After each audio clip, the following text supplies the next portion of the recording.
Good morning. Wer van jullie har vriend? Har je vriend?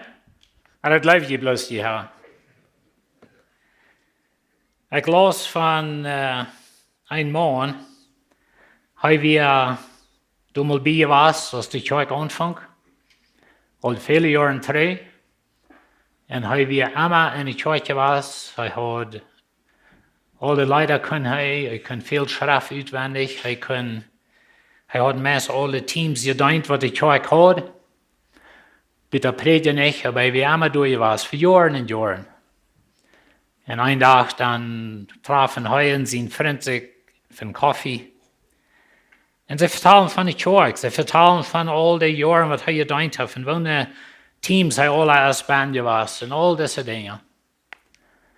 Und dann einmal frage ich seinen Freund was ist dein Verhältnis mit Gott? Und dann zerstellt. Dat verviert hem. En hij zegt, die vrouw heeft mij nog niemals euer weer gevraagd. En zo ik wil dat van jou ons vrouwen. Viele van ons zijn hier al voor jaren aan mij was. Du kost allerhand Bibelversen, du kost Lieder, du singst met, du hilfst deine Hänge. Wat is dein Verhältnis mit Gott? I mean really. Honestly, wat is het? En weet je, we vangen hier die boodschappen aan, die aan we Brigjen. En ik wil vandaag reden van geloven naar Kjanen. De meeste van ons geloven aan God. En we geloven ons dat aan God heeft. Maar wat Kjanen we God? En dit is, ik heb in de laatste 2-3 weken zeer over deze vrouw nu gedacht, wat Kjanen we God? Maar wat meint dat even een verhältnis hebben met God? Nou weet je, wanneer we een verhältnis hebben met een mens, met een eigen partner, dan zijn we tot met die, we leren de Kjanen, we vertalen, we voeren voor koffie, we voeren voor middag, we doen dingen top, al deze dingen. Maar God kan we gleich zijn. En we kunnen hem niet uitnemen voor koffie, we voeren niet te middag met hem.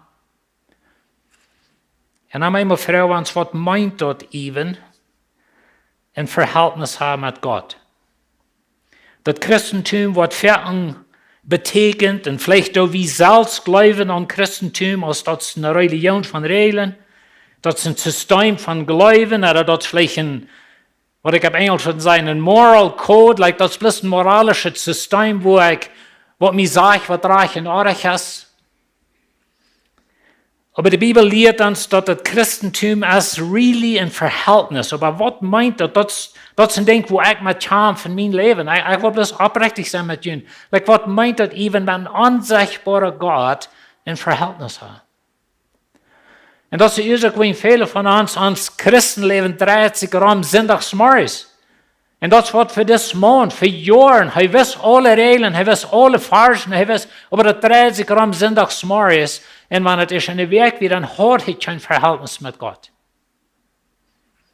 Und ich wundere einmal, wo viel von uns das dort leben.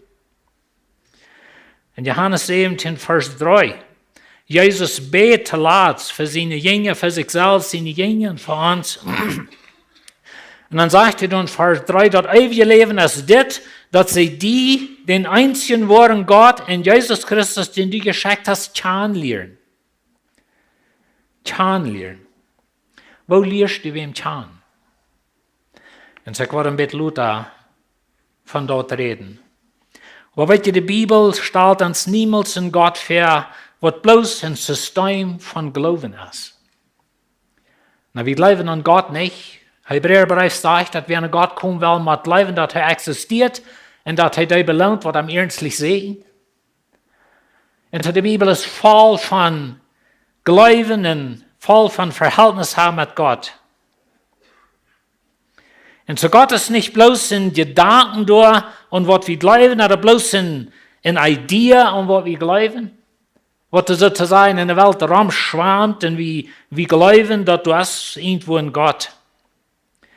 Die Bibel stellt uns Gott vor als jemand, was du redet, was du jäht, was du raubt, was du horcht, was du anlügt.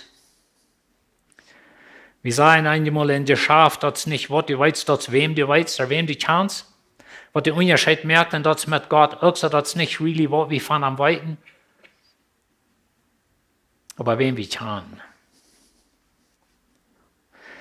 Und so wir waren some ideas, wo ich von dir auf verschmieren, aber ich will haben die sagen, das ist nicht bloß eine Botschaft, aber ich will haben, dass wir alle, dass wir in uns leben, wirklich an das denken und durch mit kämpfen sozusagen, oder durch mit rieven, like, was meint das, mit Gott in Gemeinschaft sein. Wo sitzt das? Was für eine Sorte Bein hat das? Und so Gott mögt uns für Verhältnis. Ein Schreiber sagt es, dass Gott jenkt mit den Menschen, verhält er jede. Und ich will dir einen Vers lesen, ich will an die Saal nur die Wider horchen, was das Vers sagt. Und nicht bloß nur die Wider horchen, aber horch nur die Wider mit dem Gott im Sinn. Wer ist dein Gott? Wo ist der?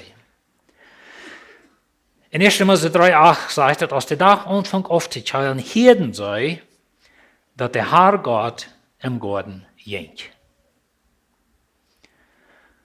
Denkt mal einfach. Der Herr Gott jenkt im Garten. Wo hört sich das? Rummelt das? Donnert das? Blitzt das? Er wird dann gelüht, dass wenn du vor dir sitzt und du jetzt wer flinkst und wach und du kostet hier auf dem Gravel, wo du durchstaubt und du kostet hier, dass du jetzt wer. Wo hört sich das? Und weißt du, das ist nur die Schöpfung, und das ist really, als Adam einfach sich versündigt haben und als Gott hat könnte irgendwas schmieden und Gott hat könnte eine Hallen schmieden, dann sagt es, dass Gott kein im Garten gegangen. Und die Mann in der Früh verstärken sich für den Herrn Gott manche Bäume im Garten. Und so fördern die Satz wir, fördern Tempel wir, fördern Priestertum wir, fördern Prediger wir, fördern Kreuz wir, fördern die Bibel wir, wird eine Person. Und das kam im Garten gegangen. Na weet je, wenn wir an Gott denken, und er ist allmächtig, und er ist dort irgendwo im Himmel, und er ist in Geist, und keiner kann ihm sein, und dann sagt es, er jenkt im Garten. Und du willst han denkt an dort mal mit dem Bild von Gott. Wo geht den Gott im Garten?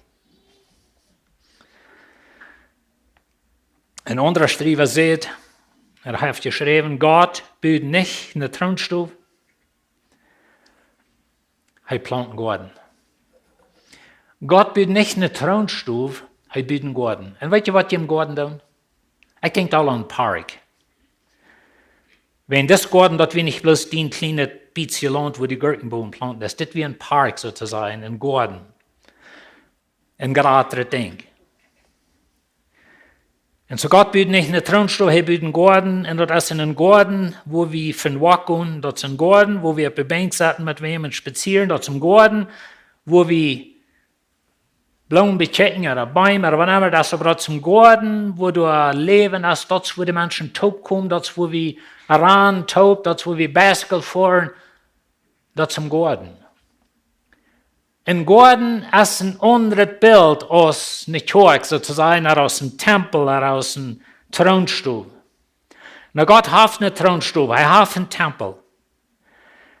Aber was die Bibel uns das erste wies, ist ein Garten.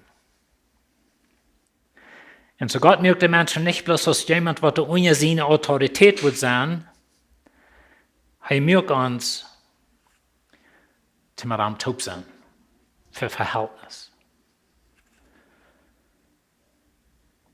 Augustin heißt ein von den sogenannten Kirchenvätern in der Kirchengeschichte, ungefähr 400 Jahre nach Christus durchherum.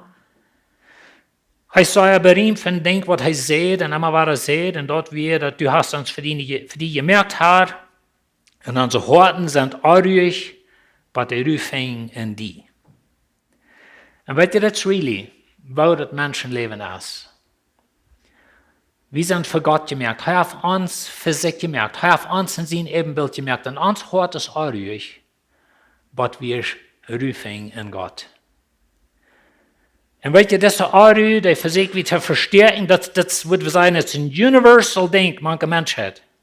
We zijn restless, we zijn aardig.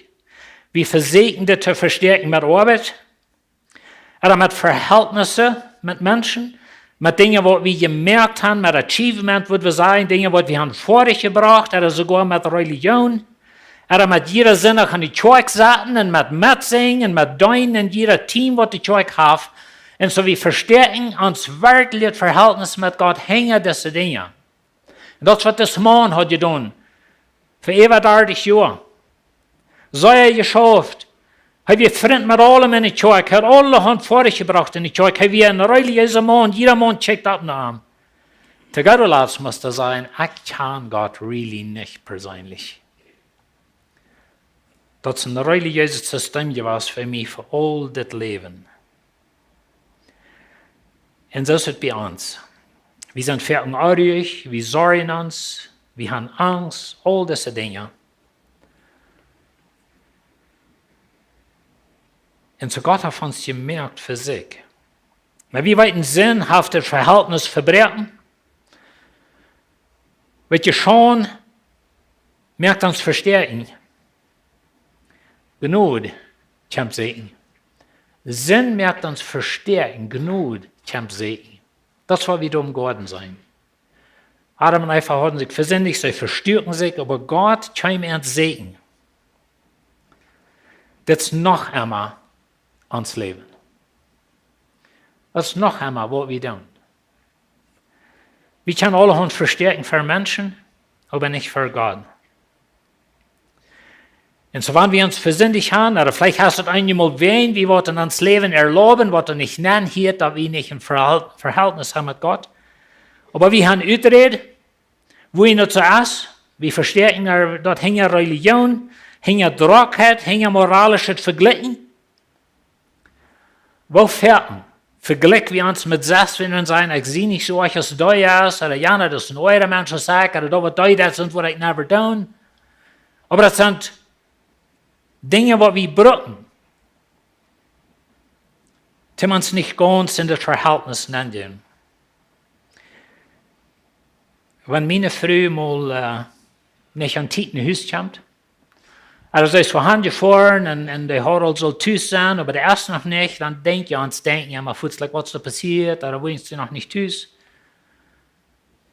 Dann schrie wir bald, wo bist du? Dat is wat God met die deed.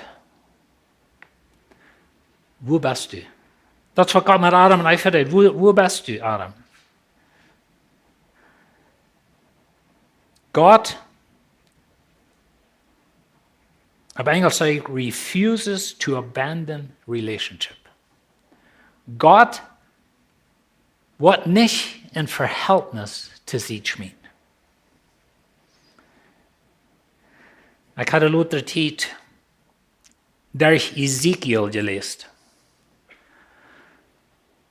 En weet je, Ezekiel handelt zich ongeveer 100% van straf, van gerecht, van, also nicht ganz 100%, aber ein Teil von Ezekiel handelt sich, wo Gott Israel warnen hat, nicht bloß Israel, sondern andere Länder, dass ich wollen vernichten, die waren gefangen genommen worden, die Darbe waren ladig sein, die Land wird vernichtet sein, die Tempel wird vernichtet sein, like das ganze Buch von Ezekiel handelt sich von der Thema. Und das hört sich nun da Gott, das hört sich nun Gott, den es der Mut fallen, und nu will ich ihn Fuß schmieden, und ich sie nicht durch mit jünt, like mit das haben wir vor dich. Aber dann ab Ende von Ezekiel, da wird mir sehr interessant, aber dann redet er von, ich will ihn bringen von allen Ländern, wo sie sind verschleppt worden. Ich will nie het hart in jullie land planten, ich will nie jes in jullie land geven. En die waren waar in jullie land leven, die waren waar jullie land enen, die waren waar door akeren, jullie boy waren waar bewassen zijn met vruchtbäumen en al deze dingen. En zodat, nadat wat God alle straf je versprechen had te zijn, dan zegt hij, dit is really wat ik met jullie wil. En zo ik had zeer gedacht dat al die warningen in het Oude Testament, wat immer waren reden van dat God zegt, ik wil je vernichten, ik wil je strafen, ik wil je, die worden in die gevangenschap nemen. Maar dat is really een roep van God, te zeggen, kom terug. Ich zie nicht durch mit jünd. Ich will jünd treu bringen. Ich will mit jünd ein Verhältnis haben. Und so all das warnen, das really in Raub für das Verhältnis sein terechtstellen. Und das ist mir sehr interessant. Und so Gott will ein Verhältnis mit dir. Wir gehen einmal weg, wir haben uns versündigt. Du hast was in uns Leben, was wir weiten, das stimmt nicht. Vielleicht haben wir alle Hand aufgehört, dass die in uns und wir leben bloß für Geld oder was immer das ist. Und Gott warnt uns, aber das wirklich in Warnen, zum uns beschützen, für von der Verhältnis weichgehen.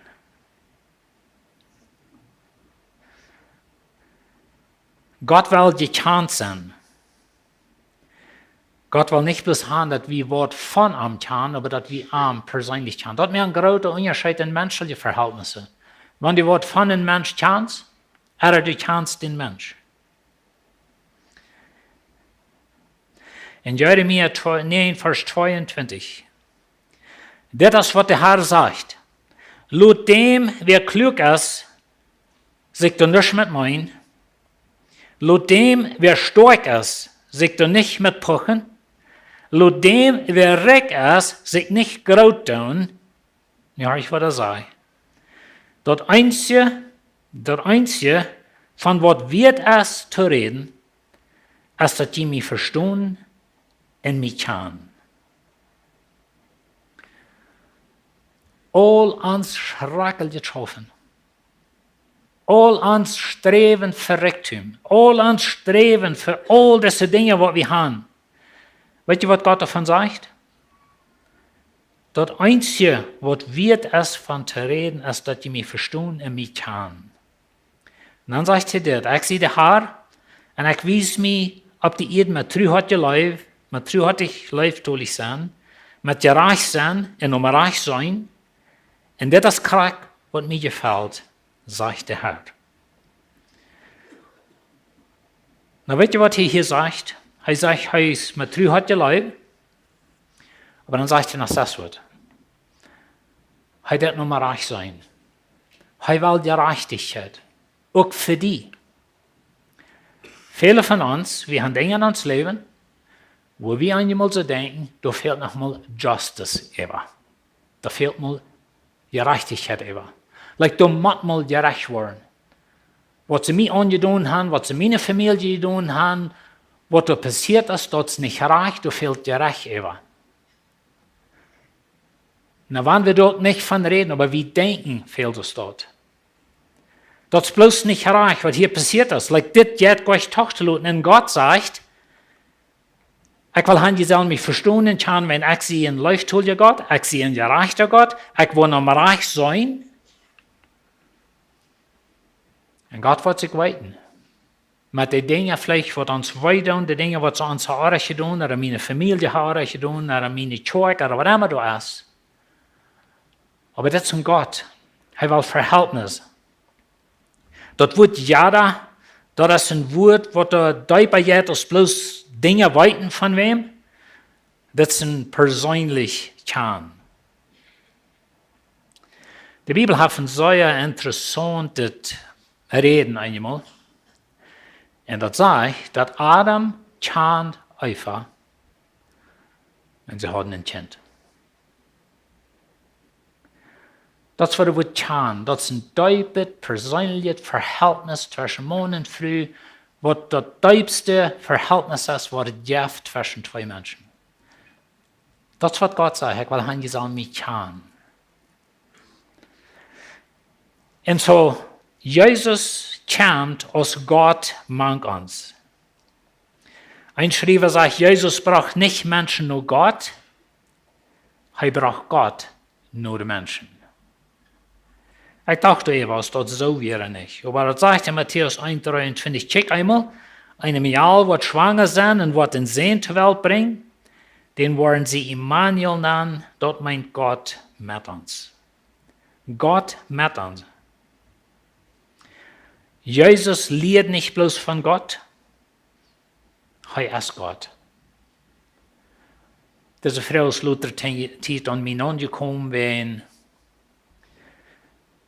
wen Jezus. Wer ist Jezus? En hij naam Gott de Führer. So meint het dan, hij is wen ja, al zijn soort vrouwen hebben. Ik las einschrijven, wat mij interessant wie hij zegt dat Jezus, Jezus is niet Gott zijn Sehen in den Sehen, als wenn ik een Sehen heb. Dat woord wat in de Bijbel gebruikt voor God wat mens wordt. En zo Jezus kwam als een mens. En ik denk toen immer zo dat Jezus kwam, God bracht ons een mens. Juist ons een mens te zijn, wij mensen kan we. Met mensen kan we omgang hebben. Mij is het immer sehr interessant van de schrift dat God komt als een mens. Nou, ik geloof, dat is mijn geloof, en je braucht me niet geloven, maar ik geloof dat Jezus wie al een mens, vorher als een mens geboren is. Nou, dat hielt zich van niet en waar spreekt zich. Maar er zijn meerdere steden in de schrift, wo God, Jezus, komt als een mens. Eine sehr bekannt ist Abraham. Abraham zit 3 maanden, komt naar hem. Hij heeft te eten, slacht en beißt. Sarah bakt nog schwin brood en zij gaan door in een boom merk. Een van dat weer haar. En Abraham verhandelt met den Herrn. De bij engel de ging naar Sodom en Gomorra. Abraham blijft met God en vertaalt met God. Weet je, deze soort verhältnis kan ik verstaan. Dat is een mens gekomen, die zat bij die aan een boom. En du jefst en die zat bij die aan daar. Du jefst in Merach, du hast schijn het eten gemerkt. En dan verhandelt je even denken. So Abraham verhandelt met God over Sodom en Gomorra. En wie weet in de geschichte, wil hij God erop dienen, dat zo te zijn. Dat hij wordt toch niet die stad vernichten, want er zijn zoveel Gerechte zijn en dat komt ze denken. En so Gott wordt voorgesteld in de Bibel als iemand wat met die probeert. Die ging im Garten, viele seiner steden. In Johannes 1, Vers 1. Am Anfang wie het Wort, en dat Wort wie bij God, en dat Wort wie Gott. En dan Vers 14 zegt, dat Wort wordt Fleisch, en woonde mank ons. En wie sahen zijn Herrlichkeit? Wie sahen zijn Herrlichkeit? Eine Herrlichkeit zoals van dem Eingeborenen van Vater, voll Gnade en Wahrheit. Menschen eiten met hem op. Die gingen met hem op. Die streiten zich met hem. Die roden met hem op. En weet je dat? Deze soort verhältnis kan we verstaan. Met een mens op gaan. Met een mens op voor. Met een mens vertalen. Met een mens strijden. Met een mens kan leren. En dat is wat God deed. En ik wens eenmaal ik weer door de ander was. Als Jezus op je leeft. Met aan te gaan. Met aan te zijn wat hij deed. Maar weet je. Eenmaal wonder ik. Wanneer ik daar geleefd had. Waar ik een verhältnis had met hem. Maar waar ik hem had te zien. Waar ik ook hij schreeuwen en krietst hem. Wenn ik pas niet naam in mijn geloven.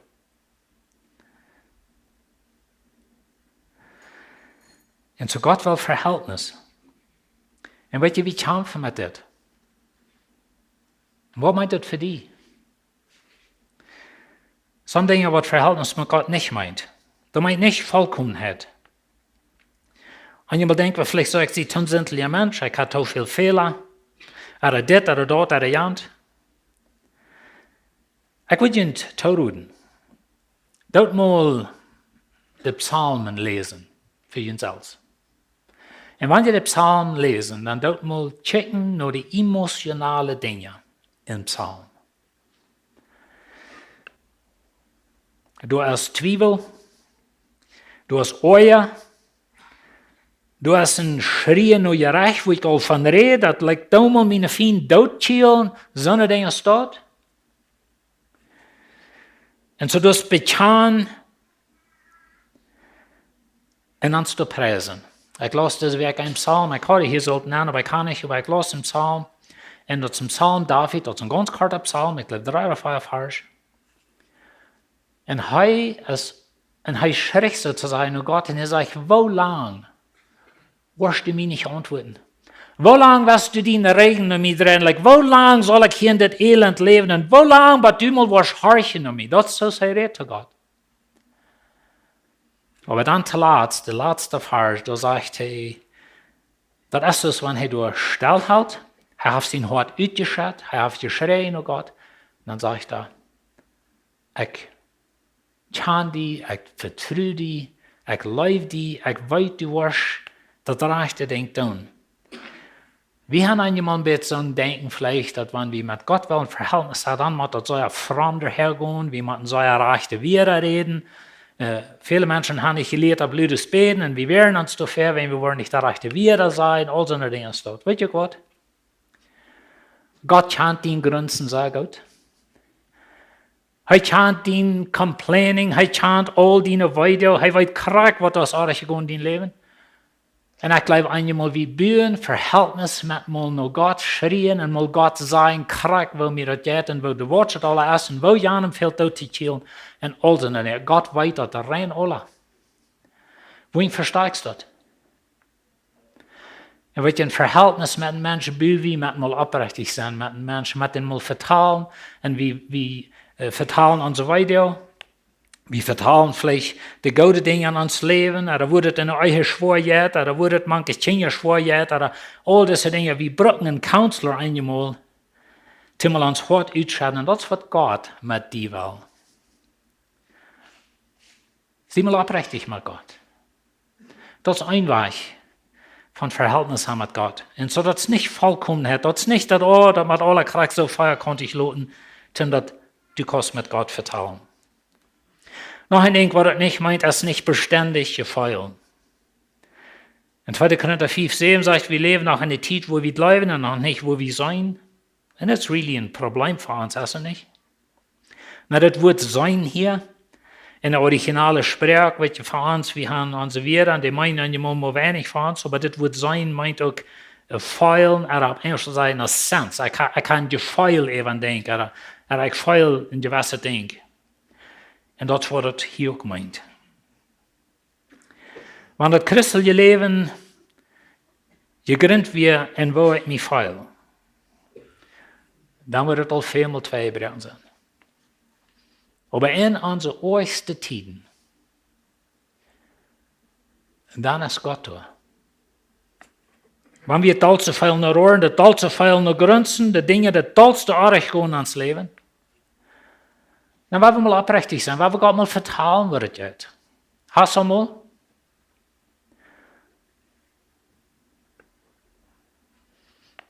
Wenn wir mit Menschen reden, dann brauchen wir alle Hand von dir wieder. Dann das euch merken hier, dass es auf und geht. Wohin redest nicht mit Gott, so dort? Er wird das anwählen. Und wenn wir uns entscheiden, dann werden die Dinge leichter, aber einmal sollen wir die Dinge anders. Und so war es ein Verhältnis mit Gott. Erstens durch Zeit. Zeit. Weißt du, wir haben nu 21 Jahre von Fasten und Beten. Wir reden von unseren Apparaten nicht, von unseren Phones besonders. Ein Smartphone, wie viel Zeit wir das spenden.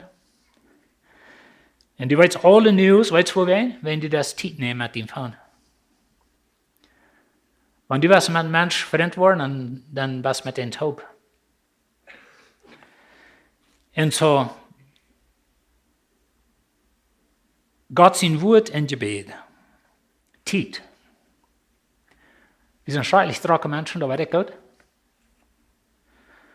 Und wir können zum Beispiel mal Zeit nehmen, um Gott sein Wort nachchecken und bloß einfach mal lesen. Und Zeit nehmen. Martin Luther schreibt, dass er so trocken den Tag, er muss wenigstens 3 Stunden im Gebet sein. Wir denken gleich anders. Na, weet je, diese Bibel, nu wat je het wat sagen, wat je nicht so ordentlichen. Ich glaube, jeder Christ soll wenigstens eine King James Bibel haben. Aber das wenigste.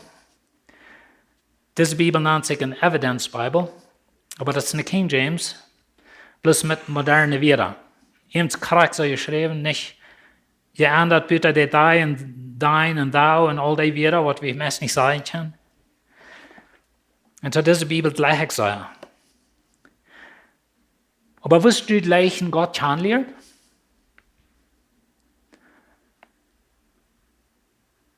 Dann vertrauen wir dann. Das ist, was Gott zu dir redet. Na, ich weiß, wir leben von der Welt, wo alle unsere sogenannte Prophezeiungen uns weggeworden als das. Und das ist ein großer, großer Trouble in der Kirche, im Christentum. Das ist, was Gott zu dir redet. Ich habe Gott einmal alle verstanden, habe. Kannst du? Ich kann auch nicht. Wir haben ihnen gesagt, dass wir nur Austern jene Frauen beantworten. Das war schwierig, weil es sind ein Teil Frauen war es nicht weit. Wir gleichen aber nicht sagen, ich weiß nicht. Aber mir hat das Jana hat gesagt, dort, was er nicht verstehen kann, hier bin dort wir nicht sein Trouble wir da verstehen können. Und so wir können nicht verstehen. Aber wenn wir wollen Gott kennenlernen, du kannst das nicht tun ohne das. Und so Zeit, lesen, Gott sein Wort, beten. Wenn Gott redet zu dir, du redest mit Gott. Na bitte dort mich nicht so verstehen, dass Gott niemals zu uns kann reden, besiedet, aber das ist das Hauptding, wo Gott zu dir redet. Und wenn wir dort nicht mehr klar haben, dann können wir das waschmieden, weil es meint nicht mehr.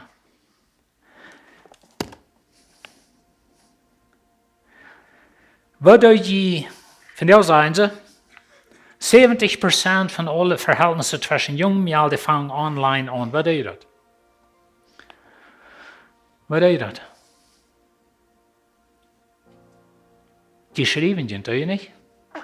Na, von der haben wir FaceTime und all die Dinge, aber was wir dort mal zu sehen lassen.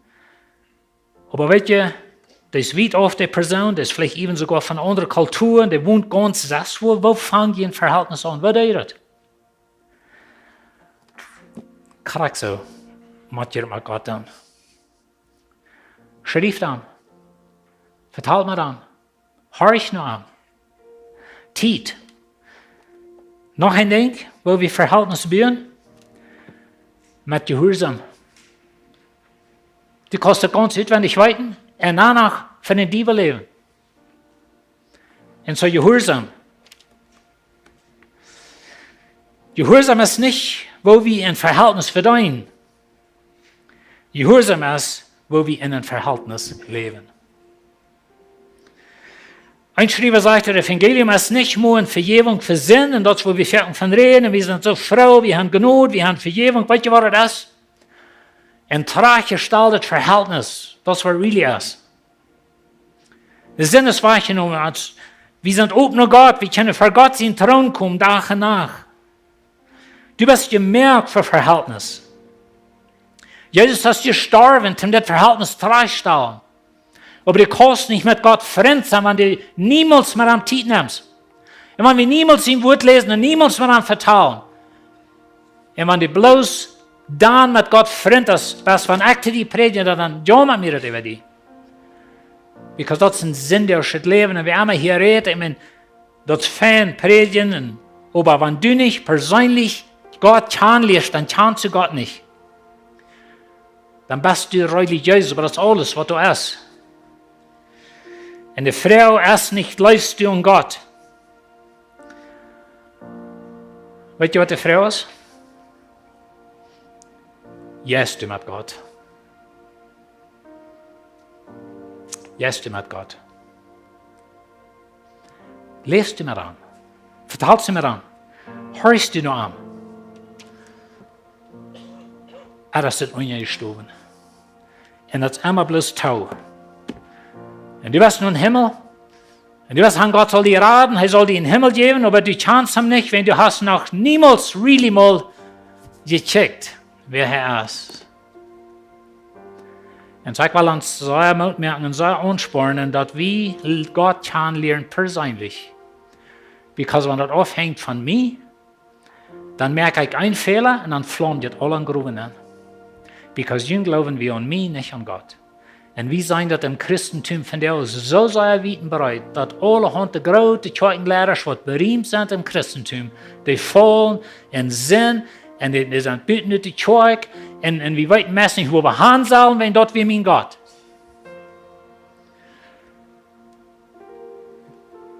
Waar we God kennenlernen, en dan kan de mensen erom mee vervallen, aber God blijft immer staan. Amen. Ik wil vragen dat je afstond. Vater, wir danken dir für dein Wort. Wir danken dir, dass du hast uns gemerkt für Verhältnis. Du hast uns gemerkt, damit die taub sind. Du wirst mit uns taub sein. Du wirst mit uns gehen. Aber Herr, du hast uns dein Wort gegeben und wir haben dort zur Seite geschoben, fertig. Wir weiten dort gleich, wir lesen gleich, wir vertalen nicht mit dir. Und ich bete, Herr, dass du durch dein Geist, was an uns reden, du hast uns dein Geist gegeben für Verhältnis. Dat is die Geist, wat ons taub brengt met die. En ik bid dat u ons verschalten, persoonlijk die kan leren, niet bloos wenn zes we die kan, oder wenn we in de kerk voeren, oder wenn we Leute zijn, aber dat we die worden kan. Amen.